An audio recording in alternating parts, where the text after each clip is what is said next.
Well, tonight, we bring you a 13 News exclusive. Police say the same woman is responsible for 2 crashes that killed 2 people 3 weeks apart. Brian Dillman was hit while walking on the sidewalk. And then after that, Kiana Burns, a mother of 4, died. Anne-Marie actually spoke with both the families. Yes, well, you know, they both are connected by this tragedy. It's so sad. And Brian's family never spoke publicly about the loss until now. I've always been a writer. I've always liked to write. I've come to terms with the realization that life is short. Eleanor's recent school assignment, Life is too short not to tell someone you love them, and life is too short to take any of it for granted. was to write about a phase. By the time I got to the end, I realized that this is not a phase of my life, and it's a new lifestyle, and I've got to just learn how to be okay with that. She's an only child and was just 15 last May when she lost her dad. I have a long time to make my life worth it and make people remember him and tell his story, and I think that's kind of what we're doing right now. Brian Dillman grew up on the South Side, working in the family greenhouse. He played football in college. After med school, he became an ER doctor and then transitioned to Eli Lilly. In the ER, you know, you work lots of nights, evenings, and weekends, and that didn't work so well for him once Eleanor came along. He was a superhero. He taught me how to be a person. I don't know how to explain it. He taught me how to mow the grass. Now look who said, "Dad, I don't need your help." And ride a bike. Look at her going faster and faster and faster. A kind-hearted, quick-witted dad, always teaching. And he was really good at living in the moment. Really good at living in the moment, which was a gift to everybody around him.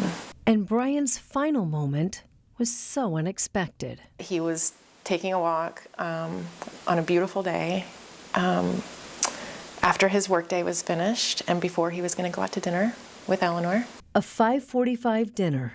And then it was 6, and I was like, oh, that's kind of weird.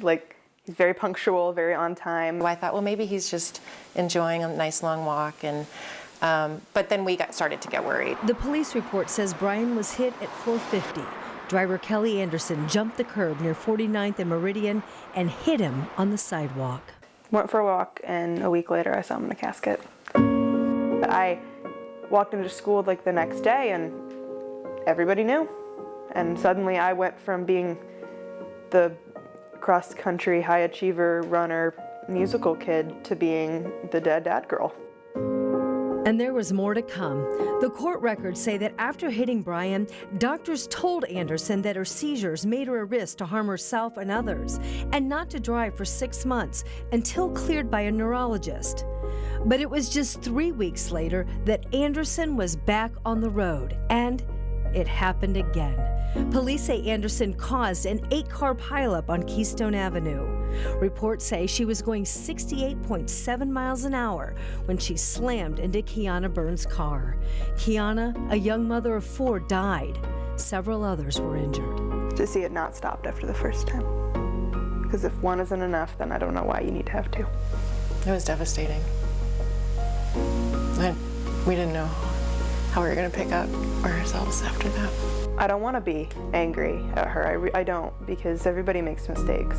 But after it happens twice, it's not really a mistake anymore. Anderson now is being investigated in Brian's death. She's charged in the second collision. These 2 do want justice. It won't bring Brian back.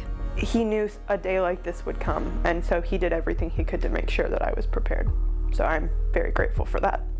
And he's still teaching. Loss isn't a phase, and love lives on. And Anne, I don't know what to say. I mean, you just really feel for the family.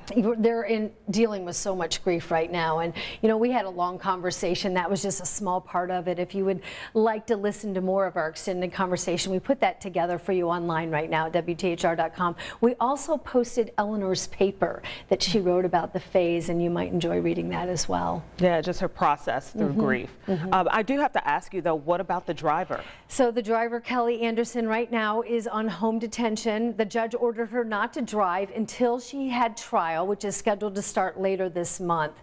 So tomorrow, our coverage about this issue, about these families, continues. The families talk about the tragic bond that they share, and they also share the miracle that no one expected. Okay. Thanks, Ann.